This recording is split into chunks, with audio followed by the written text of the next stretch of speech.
Es un gusto presentar hoy, muchas gracias, soy Jaime Gutiérrez, presentar hoy esta noche a Miguel Peraza. Leo una breve semblanza de su vasta semblanza, por favor, que tiene Miguel, en obvio del tiempo. Por cierto, Miguel, pues estamos adelantando la fecha de cumpleaños porque dicen que los grandes escultores se hacen en septiembre, ¿no? La siguiente semana, el martes, Charlie también, 25 también, 26 tu cumpleaños. Entonces, bueno, gracias. 2 libras, ¿no? O líbranos. Líbranos de por los ahí. Bueno, Miguel, pues es un escultor de una trayectoria de más de 45 años, estamos platicando con él. Su primera escultura está registrada en 1975, ha recibido diferentes premios y condecoraciones, tiene diferentes publicaciones además, y pues para los que no lo conocen, pues ahorita nos contará qué andaba haciendo en el ITAM en Economía, querido Miguel, aprendiendo la parte económica en su trayectoria también. Y bueno, tiene varias esculturas que ya nos contará también cuáles son las más representativas, pero quisiera destacar en el 2013 La máquina del tiempo, en Los Cabos, 2012 Hacia el interior de la vida. Y estábamos platicando antes de entrar al aire, desafortunadamente una de sus esculturas, la que está en Reforma, la del hombre con portafolio, que da hacia la Torre Mayor, desafortunadamente fue pues, lastimada ahorita recientemente con un incidente que hubo. Pero bueno, ya pareciera que se está recuperando. Y también, Miguel, pues si nos hablas y al final nos platicas un poco esta travesía que harás, también dando una clase, un curso de escultura. Pues sin más, Miguel, pues te dejo la palabra, pues para que nos empieces por ahí. Está apagado tu micrófono para escucharte. Adelante, Miguel. Bienvenido aquí a Diálogos por México desde casa. Ya se encendió.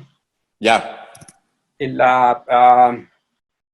Buenas noches, gracias por la invitación.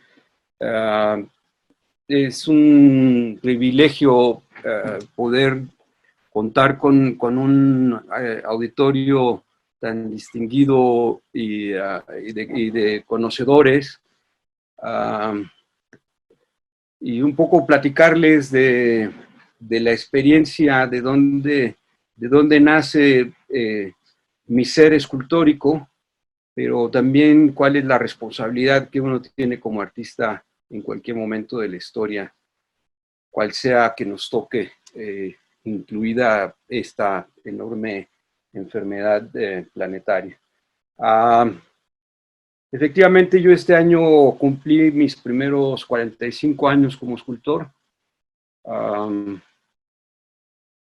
Tuve la oportunidad, por accidentes de la vida, de ser invitado por una personalidad muy querida al ITAM, por el licenciado Javier Beristain, quien me becó, y le platicaba hace un momento fuera de micrófono a los amigos que pues prácticamente todos los días lloraba, porque no entendía absolutamente nada, ¿no? De las matemáticas y la economía y todo esto.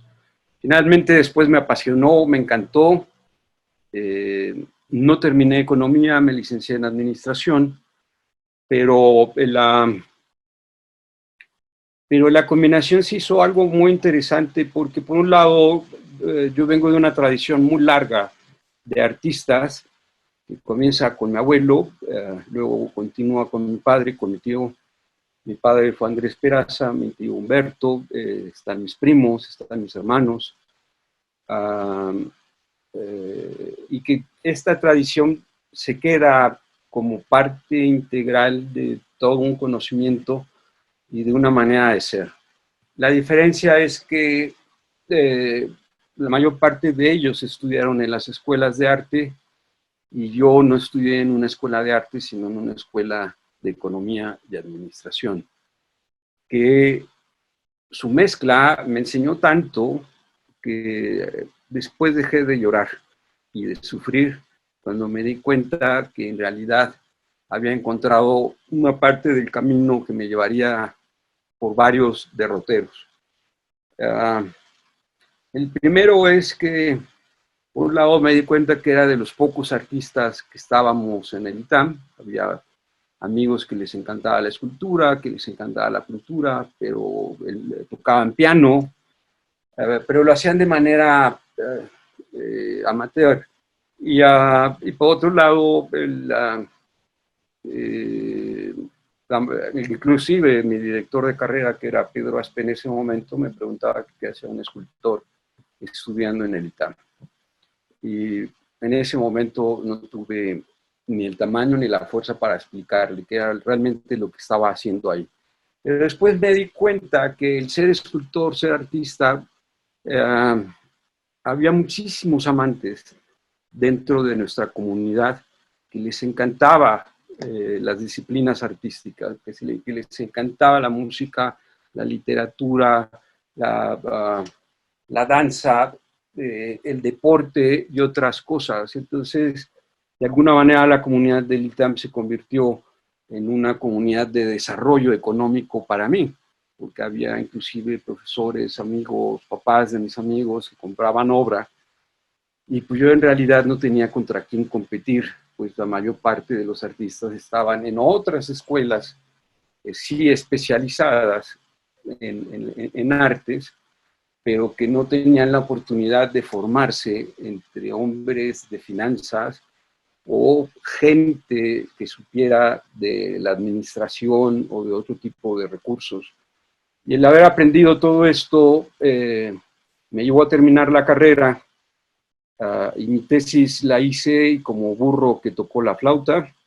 La hice en un tema que nadie había tocado hasta el momento en ninguna parte del mundo, y que se ha convertido hasta actualmente en una maestría en España, que es el mercado del arte. La hice sobre la fijación de precios, de cómo se fijan los precios en las obras de arte, a partir de entender los dos fenómenos, el creativo, la producción, y por otro lado entender qué pasaba con los mercados en sí mismos. Y esta tesis tiene 30 años, y precisamente la semana pasada volví a presentar el libro como parte de las celebraciones, para poder explicar cómo está el mercado del arte y qué está pasando con el mercado del arte durante estos fenómenos, que en algún momentito los voy a tocar. No puedo y no me da mucho tiempo para ingresar a todos los temas, porque quiero concentrarme en gran medida y en una parte importante en la escultura como un instrumento del desarrollo fundamental del alma, y de cómo la escultura es un elemento que ha venido acompañando a lo largo de la historia de la humanidad la obra. Perdón, un momentito, ¿qué pasó?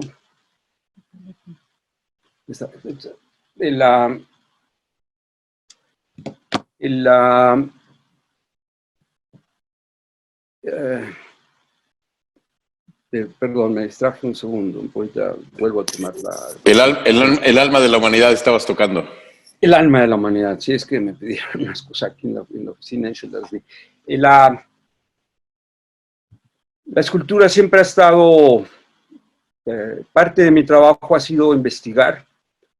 He sido un investigador profundo de este fenómeno, en el sentido de saber cómo ha evolucionado y si realmente ser artista o un productor cultural es importante dentro del camino social en la humanidad, o si la escultura ha sido solo un hallazgo de la propia naturaleza o un hallazgo del ser humano, ¿no?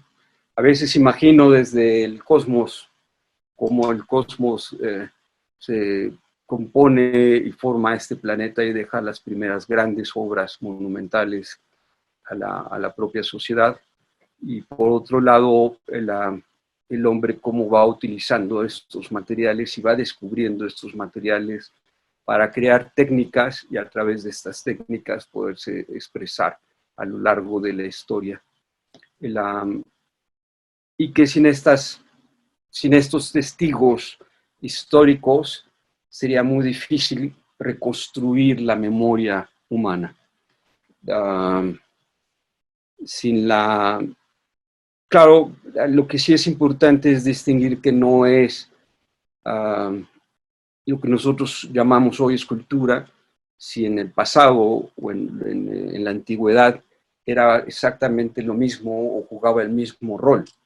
Es decir, o si un arquitecto y un escultor tendrían una separación como la tenemos nosotros actualmente. Eso habla muchísimo de la evolución y de cuáles son estas transformaciones. Pero regresando a lo que nosotros llamamos escultura, como la conocemos actualmente, pues la escultura en sí misma es una parte esencial de la conciencia humana, es un elemento fundamental de transmisión de conocimiento.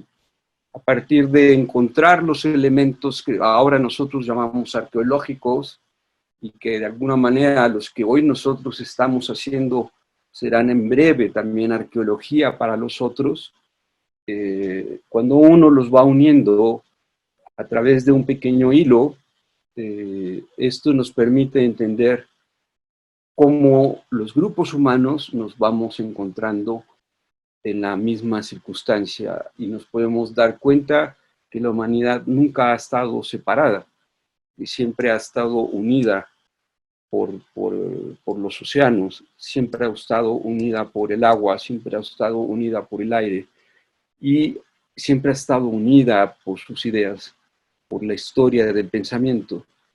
La escultura, cuando la refiero hacia la parte almística, hacia la parte más íntima, la refiero en el sentido de la construcción del pensamiento. Cuando el hombre va aprendiendo de estas redes invisibles, de esta trama y esta ordimbre que se va formando en el interior del ser, que nosotros les llamamos sentidos, y estas se conectan a través del pensamiento, lo que estamos haciendo es construir, ¿no?, una escultura interna de nosotros mismos. Estamos haciendo una referencia importante de lo que es la relación del cerebro y la mano como instrumentos fundamentales de trabajo que van a ser los grandes transformadores a lo largo de la humanidad y que van a, primero, a formar herramientas que van a pasar siglos y siglos de evolución para poder conectar una idea con un objeto, con una cosa, y otros siglos más para poder ir entendiendo que aparecerán otras técnicas que le permitan tener herramientas de las cuales estas le van a servir en dos sentidos: para la vida cotidiana, para la defensa de la vida cotidiana, para el quehacer de la vida cotidiana, pero otras herramientas le van a servir para la construcción del alma, para la construcción del ser. Eso es la música en gran sentido. O sea, ¿por qué una nota musical me puede traspasar el alma? ¿O por qué una pintura, a la manera en que las conocemos ahora, no como las rupestres, nos pueden conmover tanto? ¿O por qué una escultura que de pronto parecen unas cosas pesadas, que cuesta mucho trabajo ponerlas o colocarlas, pueden transmitir los elementos más íntimos del ser a través de las diferentes técnicas que nosotros usamos? Entonces, esta parte forma lo que nosotros conocemos como el capital cultural. El capital se puede dividir en capital económico, en capital social, pero la parte del capital cultural es donde se suman precisamente todos los elementos de conocimiento, de transmisión de técnicas y de cómo estas técnicas nos permiten transmitir o guardar el pensamiento y este pensamiento dejárselo a la humanidad. Yo creo que parte de la responsabilidad más importante de nosotros como seres humanos más allá de dejar bienes económicos a nuestros hijos u otro tipo de cosas, con el respeto a todo el auditorio, es que estamos en el momento más importante de saber qué parte de nosotros, qué parte del conocimiento se va a quedar y qué parte de nuestra humanidad va a sobrevivir y cómo va a usar ese conocimiento. Cuando hablamos de la parte espiritual de la escultura o de la pintura o de la música, en el fondo también estamos hablando de que hay una reversa necesaria, importantísima, que la humanidad tenemos que poner, que es regresar al agua, regresar al aire, regresar a la tierra, regresar a los elementos fundamentales de donde nosotros venimos. Y cuando hago el análisis histórico de la escultura como tal, me doy cuenta que a veces nos hemos equivocado históricamente, pensando en que los avances tecnológicos son los que nos llevan hacia lo que nosotros podríamos llamar ir hacia adelante o nos empujan. Pero en realidad, en muchos momentos de la historia nos hemos equivocado y tendríamos que hacer ajustes muy importantes de reversa si queremos que la humanidad no se parta como se está partiendo ahora, ¿no?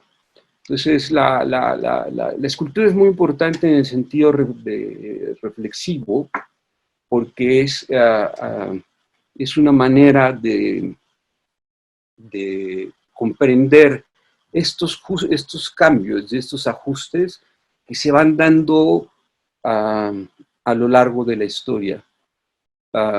Ser escultor significa aprender muchas técnicas, usar muchas técnicas, saber de elementos, saber de cosas, tener reflexiones, tener ideas, tener la capacidad de tener una idea y bajarla a la realidad. Pero lo más importante está en que esta parte del alma o de la construcción es una parte de la naturaleza intrínseca propia del ser, y que el aprender a modelar no solo es hacer escultura, sino que también se modela el alma, también se modelan se modelan los cuerpos, se modelan las emociones. Y al ir haciendo este modelaje interno, al aprender a modelar de esta manera, nosotros mismos somos una escultura, una representación en tercera dimensión dentro de este cosmos que también como lo conocemos nosotros actualmente, ¿no? Ya quisiera haber podido compartir con mi padre, que viera todas las imágenes fotográficas que ahora mandan las naves espaciales y ver la cantidad de galaxias que hay en el espacio, y saber si estas están formando otras grandes esculturas en otras regiones del universo.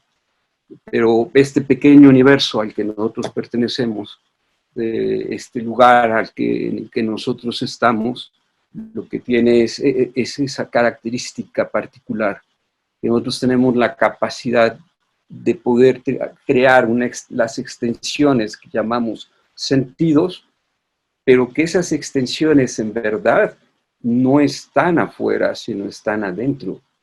O sea, los sentidos más poderosos del ser humano no están estrictamente en nuestras herramientas, que pueden ser las piernas, los brazos, sino es el pensamiento, la estructura, la evolución y la construcción de las nuevas formas del entendimiento.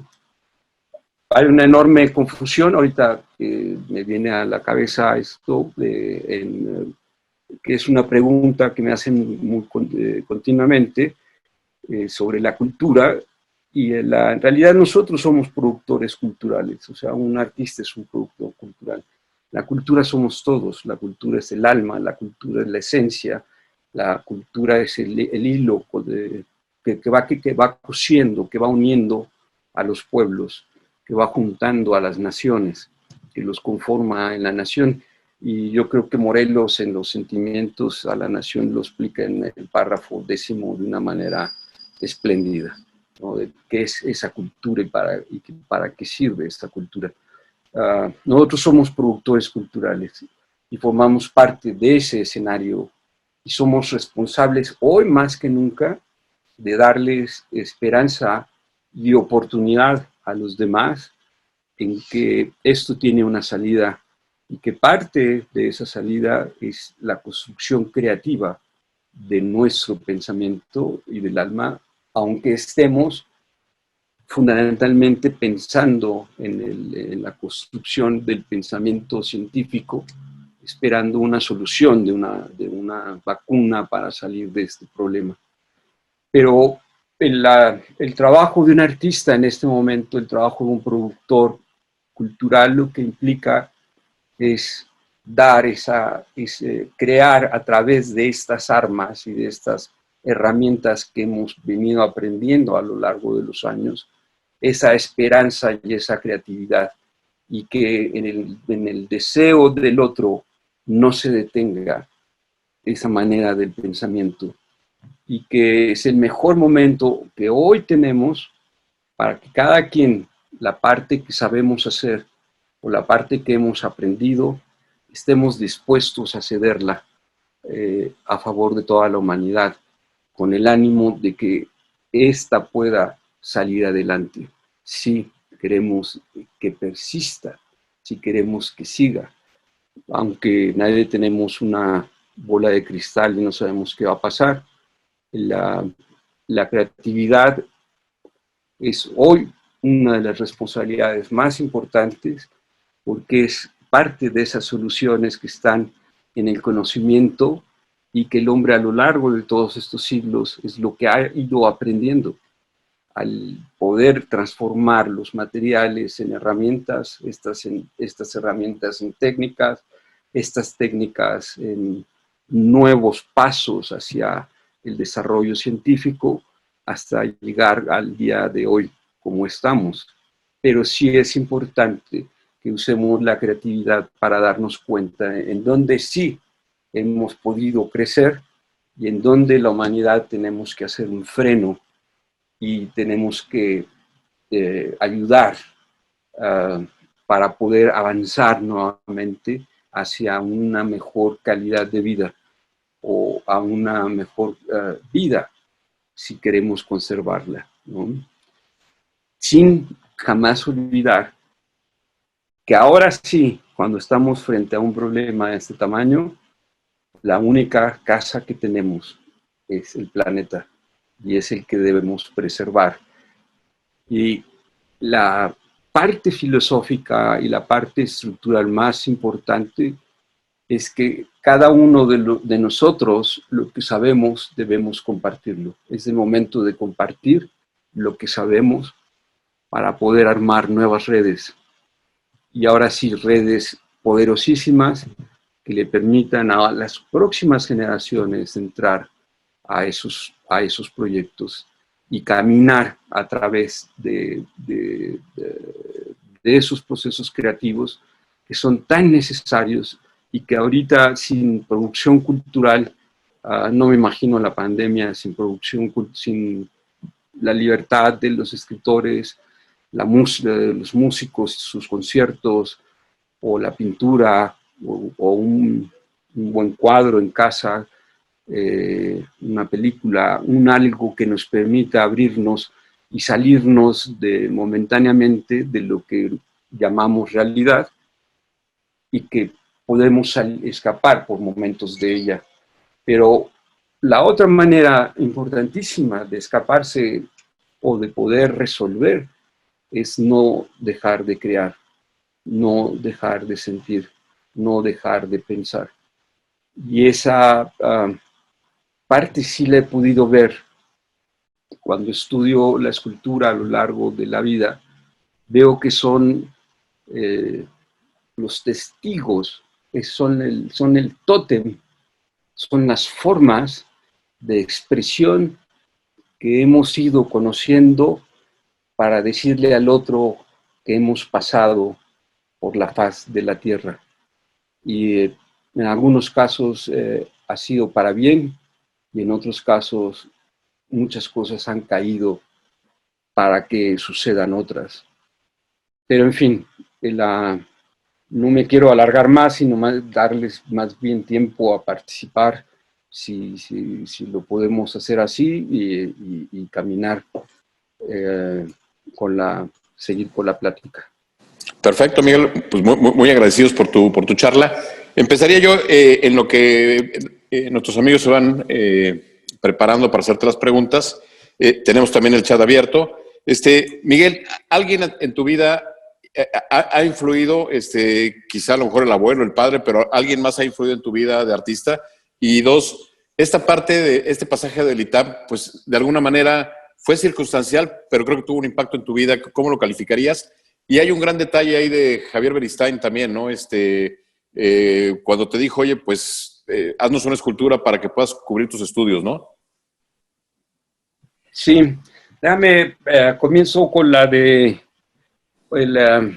para los que no son miembros de la comunidad del ITAM, nosotros tenemos un reconocimiento que se llama Carrera al Universo, que es la máxima presea que se entrega a un profesor emérito, a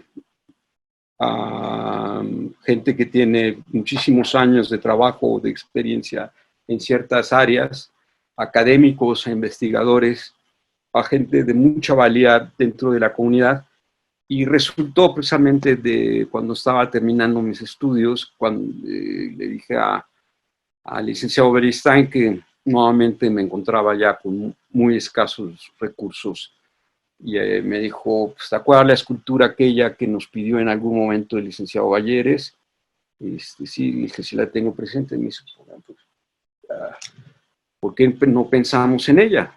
¿No? Dije, no, pues porque estaba pensada como monumento. Finalmente, la maqueta todavía existía, el modelo que era como 3 centímetros. Hablé con papá, me dijo, papá, bueno, muy bien, la vamos a negociar, ya que la carrera es la tuya y la escultura es la mía, ¿no? Me dio muy buen precio, debo reconocer, ¿no? Pero la idea era madurar y poder hacer eso. Y actualmente, hoy por hoy, es el símbolo más importante que entrega nuestra universidad a los miembros de nuestra comunidad. Y se llama Carrera del Universo porque está inspirada en un cuerpo desollado, tiene una cabeza maya y el cuerpo es caucásico, las piernas son más de un guasiri, y la idea es la unión de etnias, no de razas, sino de etnias, juntar todas las etnias, que el ser humano somos solo una etnia. Y esta presea se entrega año con año a los miembros más destacados de nuestra comunidad. Por supuesto, contestando la otra parte, el ITAM se convirtió en un área muy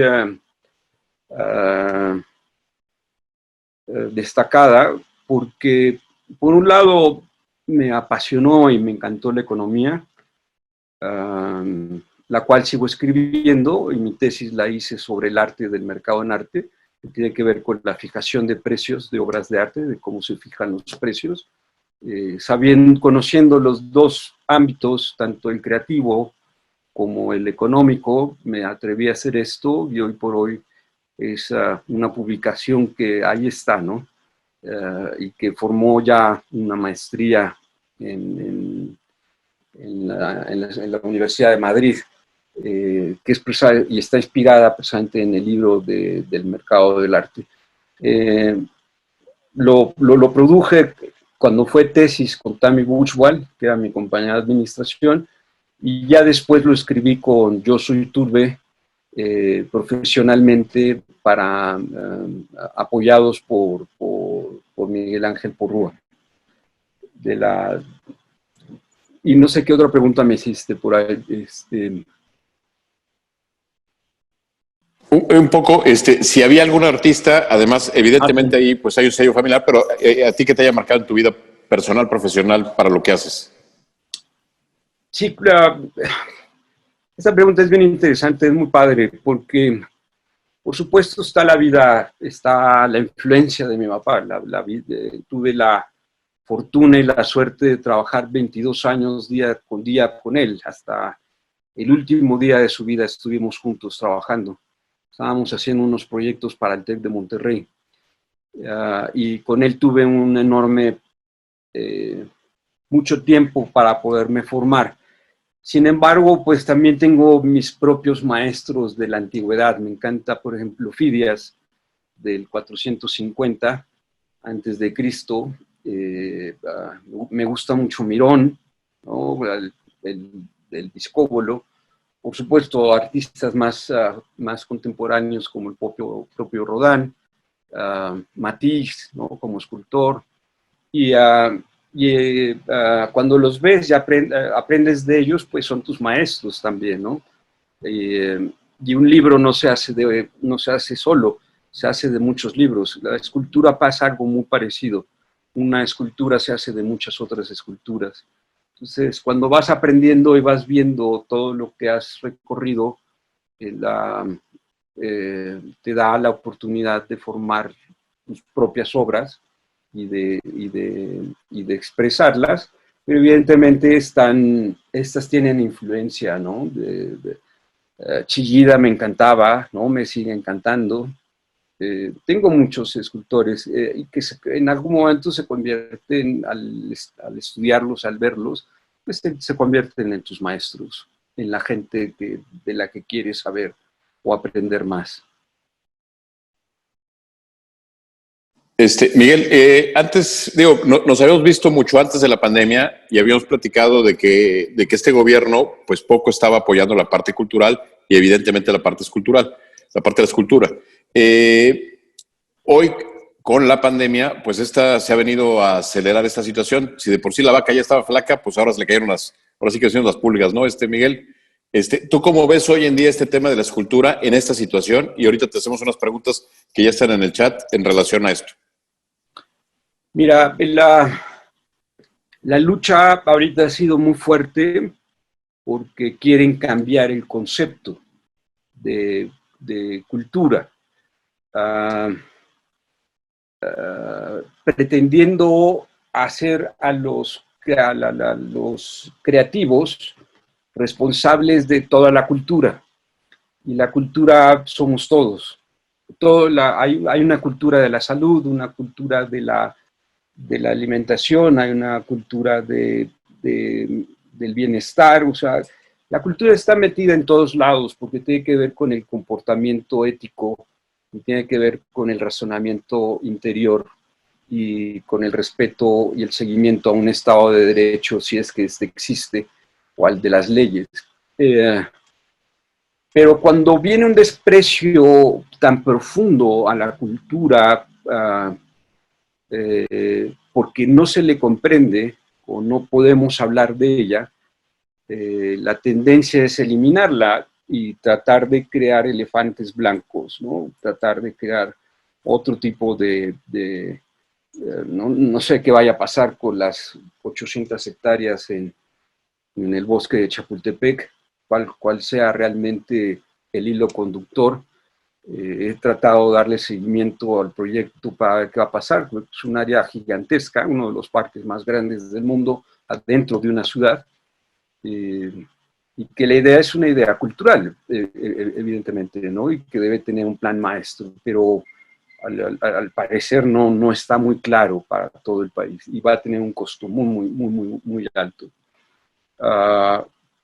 Pero esto no es la respuesta a qué es la cultura o qué va a pasar con ella.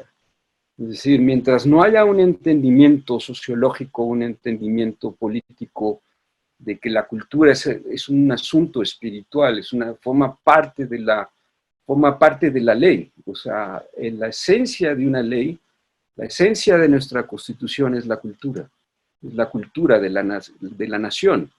Entonces, no es lo mismo hablar de un concierto musical que hablar de la construcción de una ley. Aunque las dos son asuntos culturales, emanan de diferentes partes y una determina a la otra.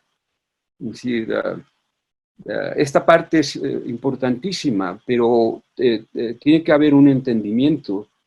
Es decir, hay una parte, por ejemplo, del Senado que está ahorita en contra del apoyo a todo lo que tenga que ver con desarrollo cultural porque consideran que somos innecesarios o que no tenemos ninguna función y que solo costamos, ¿no? No es mi caso, no tengo beca, no trabajo como independiente, hago mis cosas, pero esto afectaría a muchísimos artistas, a muchísimos productores, quitarles los apoyos, porque nuevamente en estos problemas de la producción cultural, y repito, de la producción cultural, es fundamental entender que sin estos la sociedad no tendría espíritu, pues, o sea, no tendría cómo caminar, no tendría esqueleto. Sí, es muy importante entender que la cultura en una nación viene del espíritu, pero es el esqueleto que le permite caminar, que le permite moverse. Y esta parte parece que no estamos todos de acuerdo. Entonces hay discusiones muy fuertes ahorita a nivel nacional y algunas a nivel internacional, discusiones como si se deben tirar o no los monumentos de Estados Unidos y bajo cuál argumento podrían ser derrumbados, o por qué defender el mío que fue derrumbado, vandalizado hace 4 meses en Paseo de la Reforma. Y esto ha metido a varios intelectuales muy importantes a una serie de discusiones porque en algunos casos ellos dicen que deben ser derrumbados todos los monumentos que tengan que ver con la esclavitud y con el racismo, porque fueron torturados y sacrificados los seres humanos en ese momento, ¿no? Y una parte de mi ser les dice que no, porque nos ha pasado institucionalmente que cuando queremos borrar lo que hizo alguien y pensamos que se hizo completamente mal, vamos quitando pasos, vamos quitando neuronas de memoria. Es muy complejo porque hay monumentos que efectivamente sí son muy agresivos. En alguna parte del país han pedido que se quiten a todos los conquistadores, todos los españoles que llegaron a conquistar las ciudades, con el mismo ánimo de que no hay un respeto al pueblo conquistado. Y también me han pedido la opinión. Yo les he dicho que a lo mejor por el momento sería más conveniente reubicarlos y tratar de tener una reflexión más profunda de saber qué hacer. Porque de la misma manera, si sucediera eso, deberíamos tirar el caballito de Carlos IV. Debería ser derrumbado, porque era el emperador, era el opresor. Y sin embargo, la escultura en sí misma, por su valor estético, por su valor histórico, por las características tan importantes que tiene, que es una de las 5 esculturas ecuestres más importantes del mundo, por la técnica de fundición y por los valores que representa, que no son los de Carlos IV, no ha sido derrumbada, no ha sido tirada. Actualmente forma parte de la iconografía de la ciudad. Entonces es una discusión muy compleja, ¿no? ¿Debería tirarse la catedral de México para que reaparezcan todas las pirámides? el Monte de Piedad, que fue la última casa de Moctezuma, Xocoyotzin, tirar todo eso para que volviera a aparecer el viejo mundo. Es una discusión muy compleja, pero la pregunta, regresando a la que me haces, pues decía que es muy interesante, parte en gran medida de tener un entendimiento muy claro y una definición como nación de qué es la cultura. Y no solo en términos generales, sino qué define la cultura y para qué te da, y qué es lo que te da la cultura para poder sostener estos hilos invisibles que le dan la validez y el movimiento a la sociedad humana. Tenemos algunos comentarios, Miguel. Dice Marcia Pelanis, dice, estimado maestro Miguel Peraza, gracias por compartir tu crecimiento interior con todos los que tenemos la suerte de escucharte con cariño. Jorge Riverol dice, un enorme abrazo, Miguel, y a la familia, es un honor tenerte como amigo. Excelente conferencia, y obviamente no alcanzaría el tiempo para que nos platiques de todo lo que has hecho, tus proyectos de vida. Cristian dice, ¿dónde puede conseguir tus libros que has publicado? Y te comparto, Silvia Barbescu también te manda muchos saludos. Alex Devers felicita al maestro Peraza por su gran proyecto del ajedrez gigante con Arturo Soltero en el TEC de Monterrey. Dice, he admirado desde 1992, admira tu obra, y dice, tuvo la oportunidad de entrevistarte con Héctor Ibarra durante el proceso de elaboración y colocación de las piezas, hasta la colocación del rey en el edificio de la biblioteca con la presencia del entonces presidente Zedillo, el 18 de octubre del 94. Dice, todo un gran concepto. Lo que hiciste ahí, y qué pasa, porque fue dañado por el temblor hace 2 años, 3 años, si ese proyecto sigue en pie o qué ha pasado con ese proyecto, Miguel. Gracias a todos por sus saludos y por su aprecio.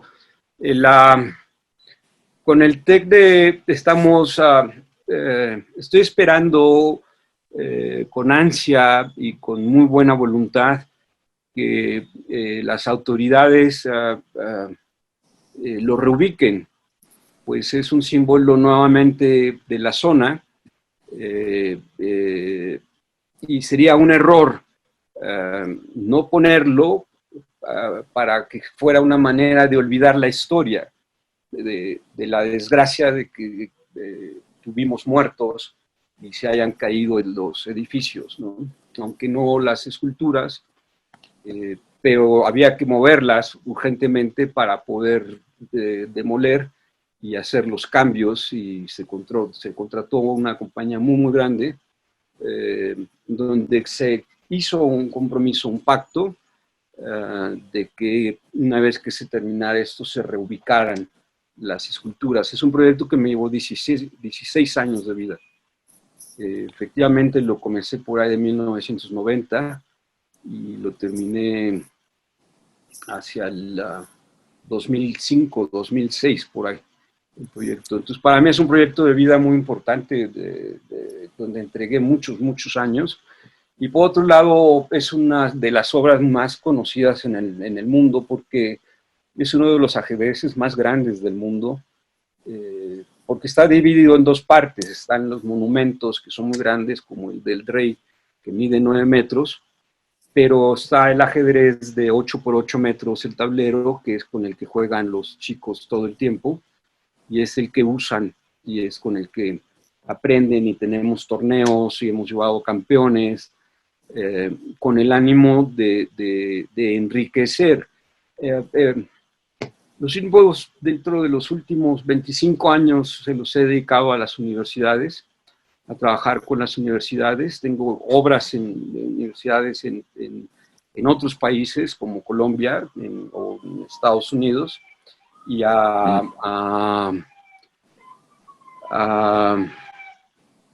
siempre lo he hecho con la idea de que tengas un crecimiento interno espiritual mucho más importante. Mucha gente a lo largo de su vida no tiene la oportunidad de acercarse a las obras. Y si tú estás en una universidad, vas a estar 4 o 5 años, pues que tengas esta manera de acercamiento y de que tengas esta estas formas que te ayudan a crecer educativamente también, ¿no?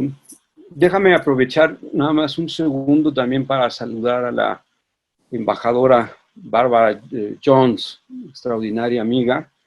Gracias por acompañarnos en la conferencia, una mujer de una extraordinaria cultura y una luchadora social, a la que aprecio muchísimo. Sí, Saludos a la embajadora. Miguel, hay varias preguntas. Si alguien quiere hacer una pregunta, puede levantar la mano y le damos la palabra en el micrófono, pero aprovechando, tenemos aquí una pregunta. Dice Laura Lamillo, ¿qué tipo de obra estás trabajando ahorita en estas épocas de una gran introspección? ¿Estás haciendo alguna obra en este momento? Y para ti, ¿cuáles son las esculturas que más te han conmovido? Nada más si la última parte me han conmovido de los escultores de la historia o de las esculturas que me ha tocado realizar a lo largo de mi vida. Yo creo que la pregunta va en los dos sentidos, personal y en general. Okay. Entonces va otra vez. La primera es, tantas preguntas, la primera parte es... Oye, te voy a ayudar. Yo sé que la que está atrás de ti, la roja, es muy representativa también para ti. La que tienes ahí, obviamente es un modelo pequeño, pero ahí en lo personal, ¿no? Esa, el hombre rojo. Este es el modelo y es una escultura que mide 7,5 metros. Está en el TEC de Monterrey, Campus Estado de México, y forma parte de toda una serie de investigaciones que hice sobre geometría orgánica. Trabajé con varios arquitectos muy importantes, entre ellos Legorreta, uno de los proyectos, y en particular esta la trabajé con Agustín Landa, que en paz descanse, compañero, un gran amigo y de la edad de nosotros, desafortunadamente se fue. Obras claves dentro de mi trabajo es una que se llama Al interior del espejo, que es una obra gigantesca de más de 360 metros, porque ocupa todo el lobby de un edificio de negocios en Querétaro, y explica por qué el teorema de Pitágoras no funciona en tercera y cuarta dimensión. Y comienzo desde el piso, me voy por las paredes. Entonces, de alguna manera, obligo al público a que viva por dentro la escultura y no por fuera, como que en general estamos acostumbrados, ¿no? A verlas desde fuera, sino más bien desde adentro. Estas son de las obras que a lo mejor ahorita se me vienen a la cabeza para poderlas destacar, pero hay obras maestras importantísimas que sería muy difícil no pasar y revisarlas, como el David de Miguel Ángel, ¿no? O el propio Moisés de Miguel Ángel, o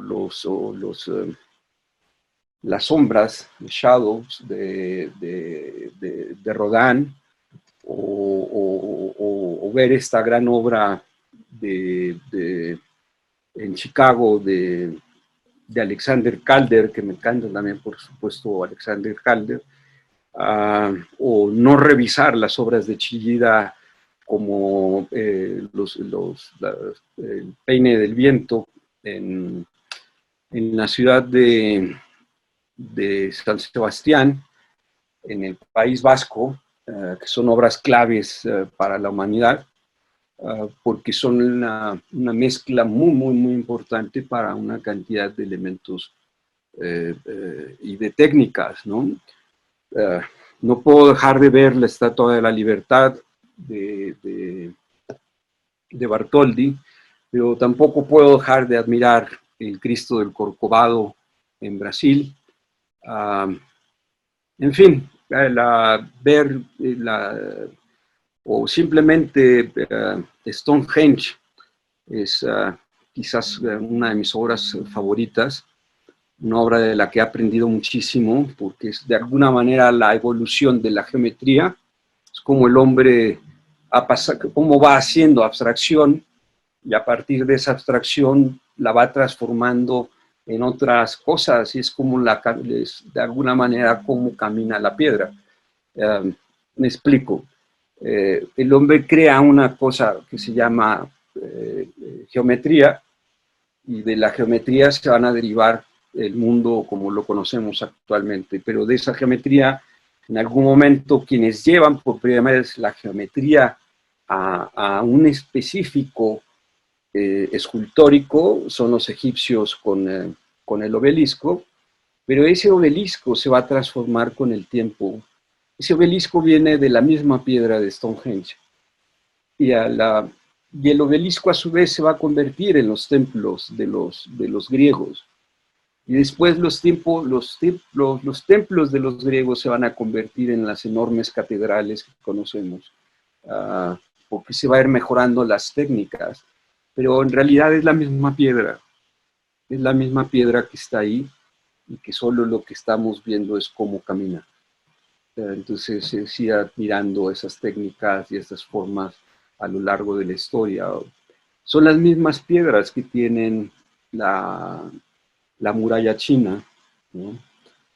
O son los enormes budas de Afganistán, que por cierto también los han tratado de destruir porque no caben en el Corán. El mundo los ha defendido, los hemos defendido todo lo que se ha podido, pero sin embargo los han seguido dinamitando porque ofenden ciertas partes de la construcción de su pensamiento. Pero en fin, un poco por ahí van las cosas. Tenemos varios comentarios y tenemos una pregunta del público, de nuestros amigos José Noé Mercado. Ahorita le abrimos el micrófono, pero mientras, en lo que le abrimos el micrófono, quiero comentarte que dice Mari Carmen Padilla, dice: maestro, la mejor escultura es nuestra propia vida y al lado de tu padre se convierte en una obra de arte. Felicidades. María Fernández dice: mi querido Miguel, muchas felicidades y mucho éxito con los cursos que vas a dar próximamente. Un fuerte abrazo y muchas gracias por la invitación. Besos a ti y a Gaby, con cariño. José Noé, ¿me escuchas? ¿Está prendiendo tu micrófono? Sí, Jaime, ya los escucho. Muy buenas Perfecto. noches a todos. De antemano felicito muchísimo al maestro Peraza por sus reflexiones, que creo que tienen la gran virtud de crearnos más preguntas, y eso creo que es enriquecedor para esta charla. Y algunas de esas preguntas surgen precisamente de cuando habló del concepto modelar. ¿Qué deberíamos entender que es modelar? ¿Qué se debería modelar? ¿A semejanza o con objetivo o aspiración a qué? Y en ese sentido también cómo evitar el molde que constriñe, que encasilla o que adoctrina en el caso de lo intangible, cuando hablamos de la libertad de lo artístico. Esa sería la pregunta principal, maestro Peraza. Muchas gracias. No, al contrario.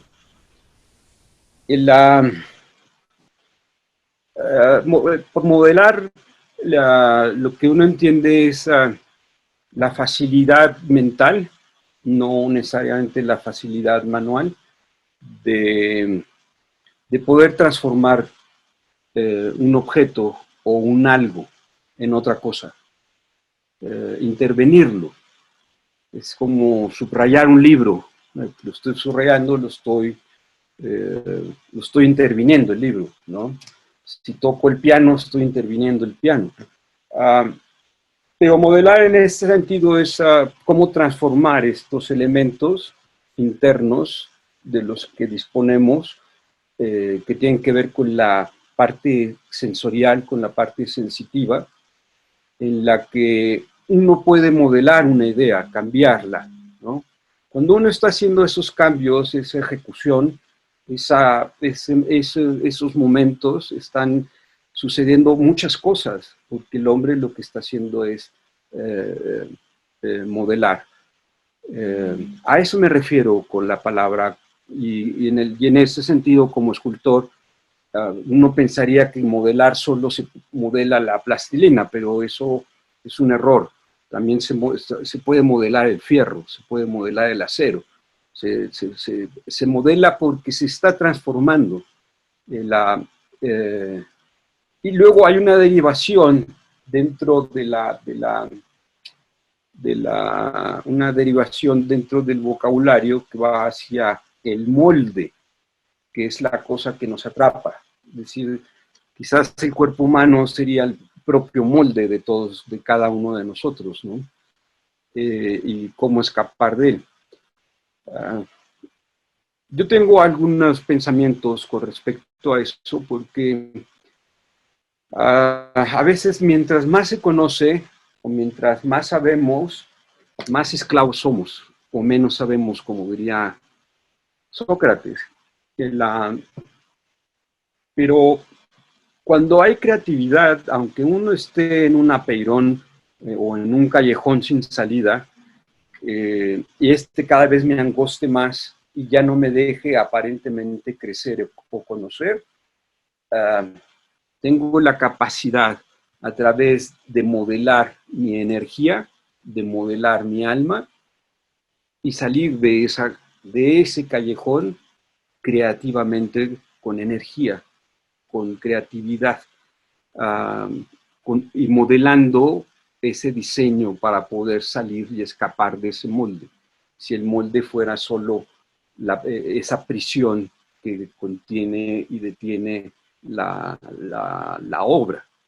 Y entonces hay esa otra oportunidad del espíritu, ¿no? de escapar y de salirse a partir de abrir la parte sensitiva. Es decir, cuando el cerebro está más abierto, cuando hay más posibilidades sensitivas, uno está más conectado con el resto del universo, no solo con el planeta. Entonces, son diferentes maneras de viajar, son diferentes maneras de trasladarse, de buscar, de encontrar,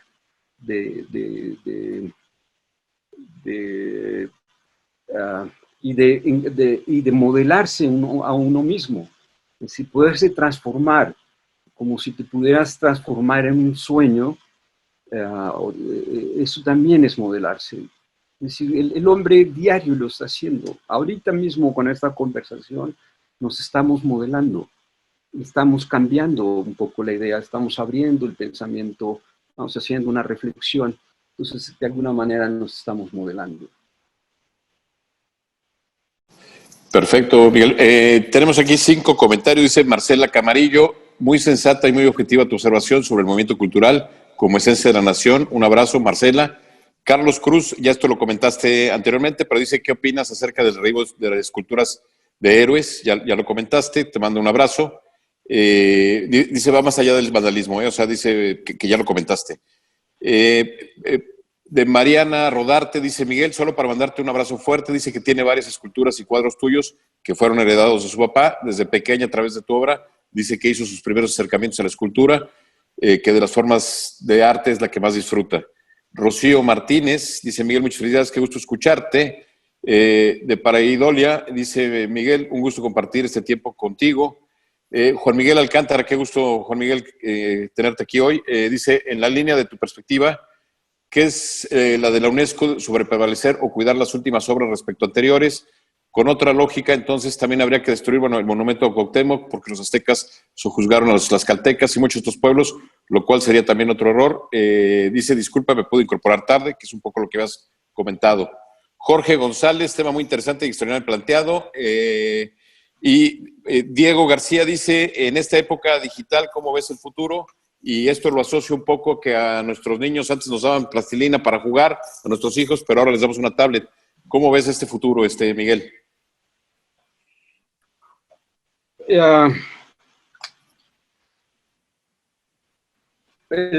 Es un momento muy importante en la adaptación humana. Así como aprendimos la primera idea y nos llevó a lo mejor años o siglos aterrizarla y convertir nuestro brazo en una extensión para hacerlo una herramienta, la relación cerebro-humano que es tan importante para la construcción de esto. La tecnología es determinante en el día de hoy. Y habrá que ver dónde cabemos nosotros o qué partes de nosotros podemos proporcionar a estas nuevas formas de la expresión. Veía hace poco un documental de un ingeniero que se ha convertido ahora en escultor, y las esculturas aparecen y desaparecen. Y es a través de un programa muy, muy complejo de 18 cámaras o 24 cámaras, pero la gente cuando va caminando por la calle ve la escultura, ve una cosa, ¿no?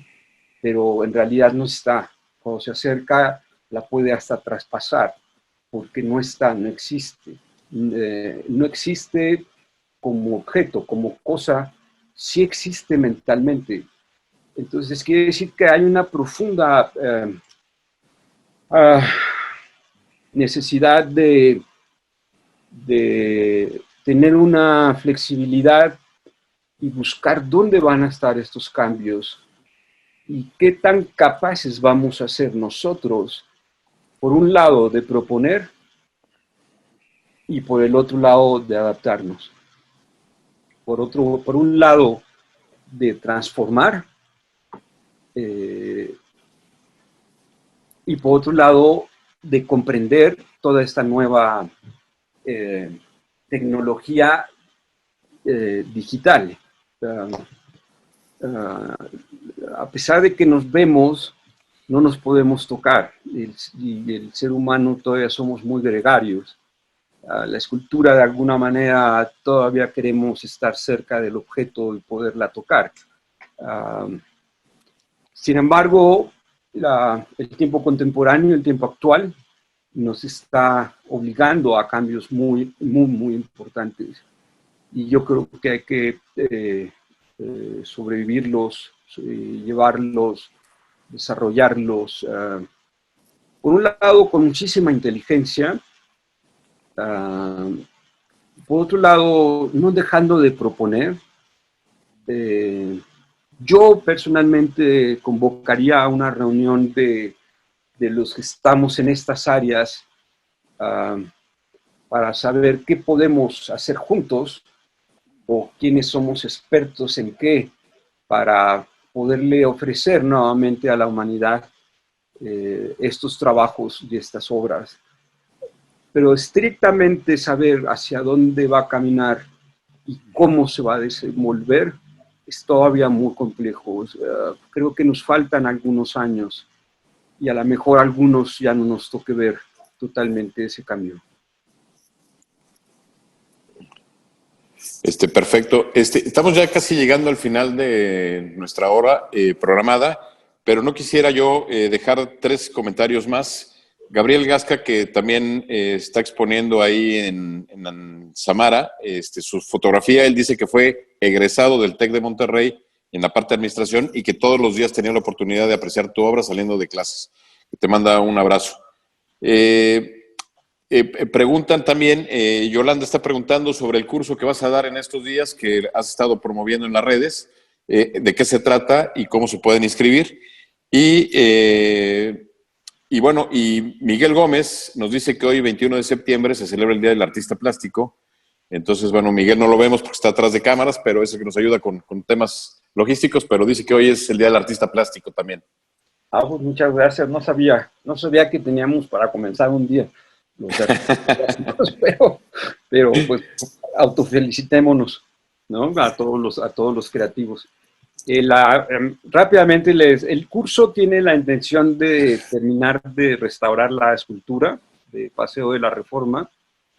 Ese fue por el momento el acuerdo, tenerla yo lista, el gobierno volverla a colocar y determinar institucionalmente quienes debieron haber participado, si la iniciativa privada o el propio gobierno.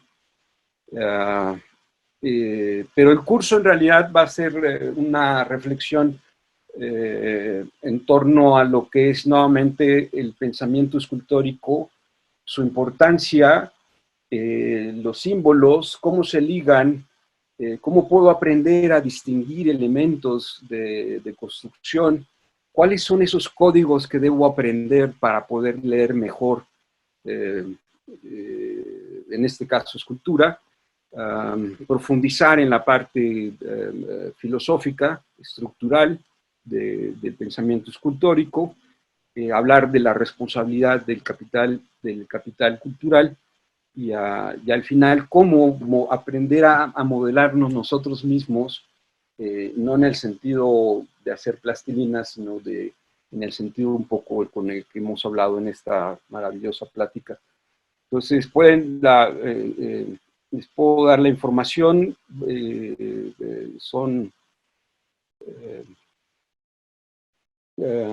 es https,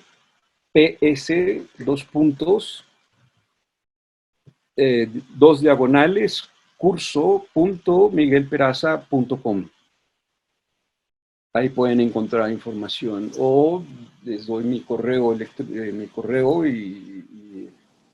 o mi WhatsApp, y si quieren comunicarse directamente conmigo, con muchísimo gusto. Con gusto, Miguel, y si nos mandas la información, con gusto lo compartimos en las redes sociales para que lo tengan nuestros amigos encantados. Oye, hay tres preguntas que no quisiera dejar pasar rápido, si tienes tiempo, ya para cerrar, y te dejamos ya el comentario final. Pero una pregunta es, te has estado refiriendo un poco a la parte de, bueno, déjame ir por la primera, vamos de abajo para arriba, es Soren Olmedo. Dice que si nos puedes hablar un poquito más de esta relación matemática-geometría que has hablado.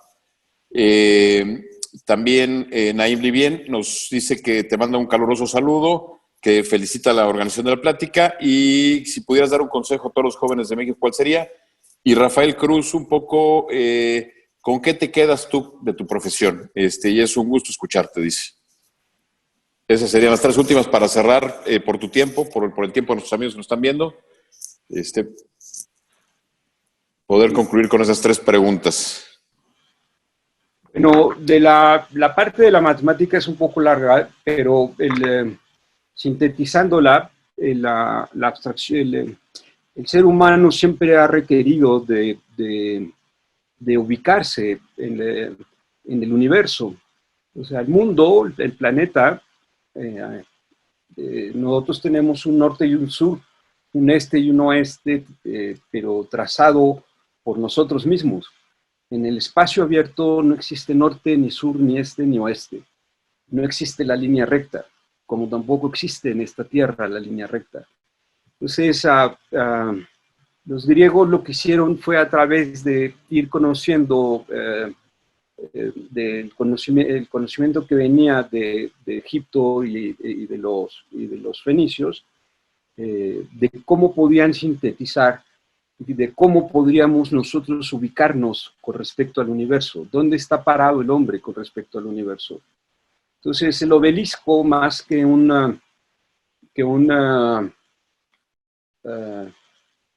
reloj solar, que sí lo es, y también sirve para eso, con un compás especial y la punta del obelisco se medía hacia la estrella polar, que con el tiempo, igual que todo el universo está en movimiento, ha cambiado 3 grados, pero en ese momento la estrella polar, cuando se construyeron las pirámides en Egipto, caía exactamente en el centro del polo norte, de lo que nosotros llamamos polo norte. Entonces, esto les permitió calcular a través de un teorema, que hoy lo conocemos como el teorema de Pitágoras, calcular la hipotenusa. Y eso decir y permitirle a la humanidad decir dónde estaba ubicada físicamente. Y por eso es tan importante. Pero esta abstracción aplicada con la escultura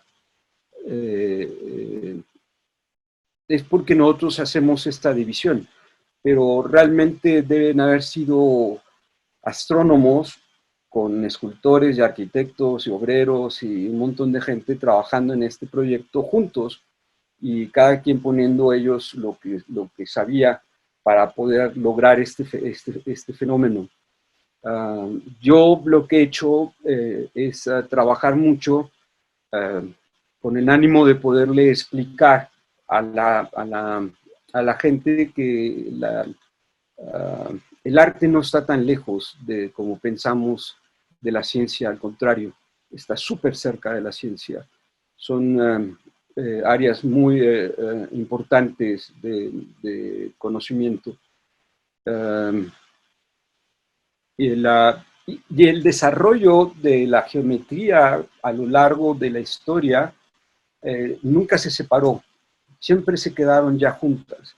Entonces vamos a encontrar muchísima obra de construcción geométrica que viene de esos periodos antiguos dentro de la escultura.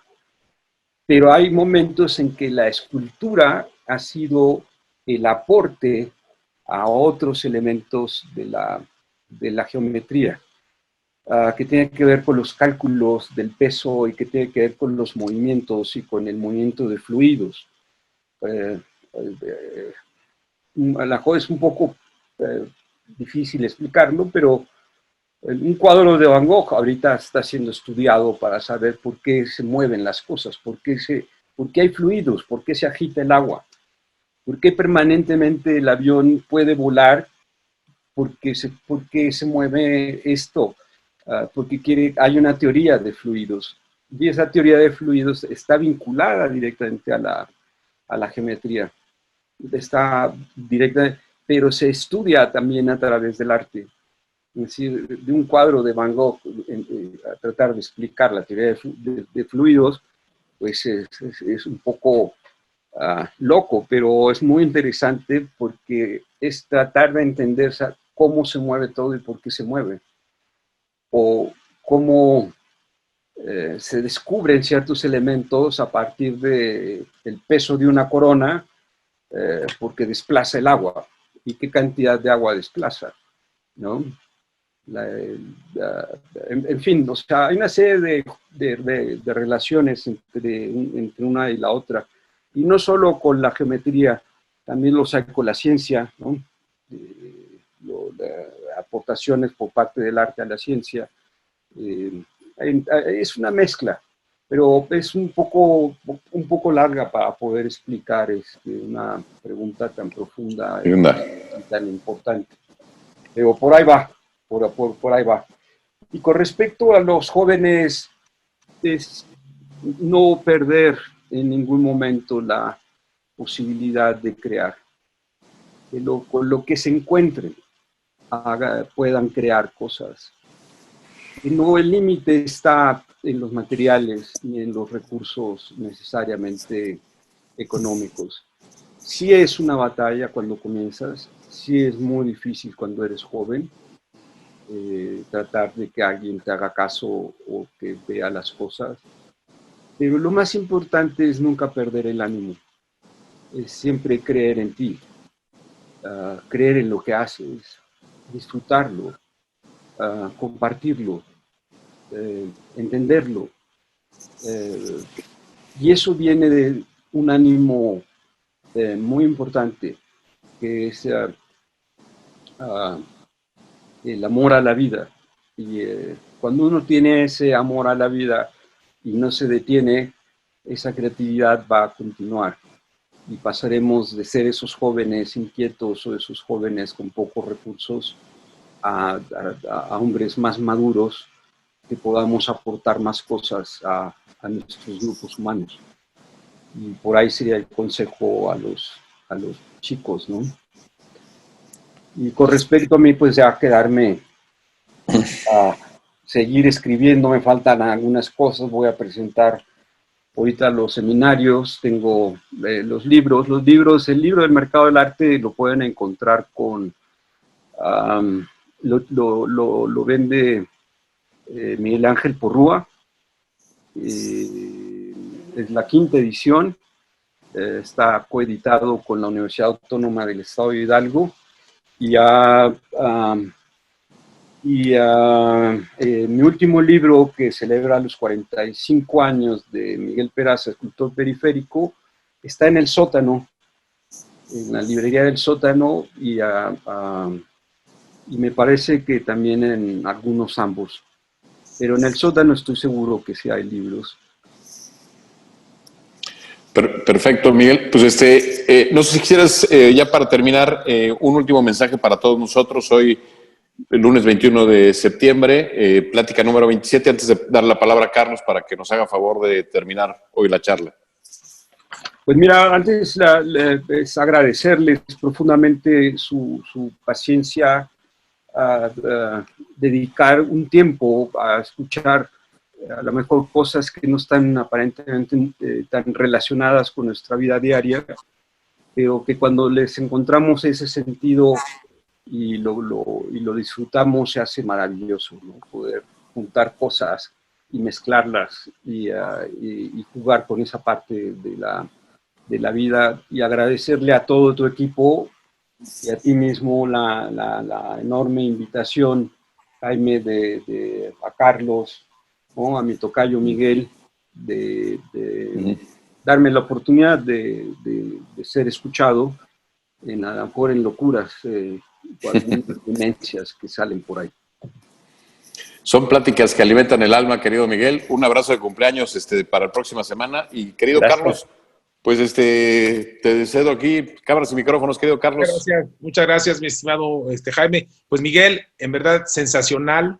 Fue un lujo, la verdad, escucharte. Nosotros tuvimos un poco de más de suerte, Jaime y yo y los Migueles, porque te escuchamos una hora antes en lo que se preparaba la plática y nos diste muchos más temas y más cosas increíbles, ¿verdad? Muchísimas gracias. En verdad es una bocanada de oxígeno para el alma, para estos días, para estos momentos. Y pues agradecer mucho a todas y todos los que participamos el día de hoy.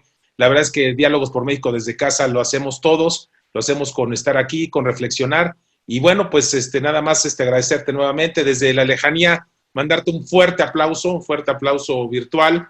Muchísimas gracias, Miguel, y muchísimas gracias a todas y todas nuevamente. Y estamos en Diálogos por México desde casa. Cuídense mucho y los dejamos con algo de música, ¿no, Jaime? Adelante. Gracias, Miguel. Muy amable. Gracias.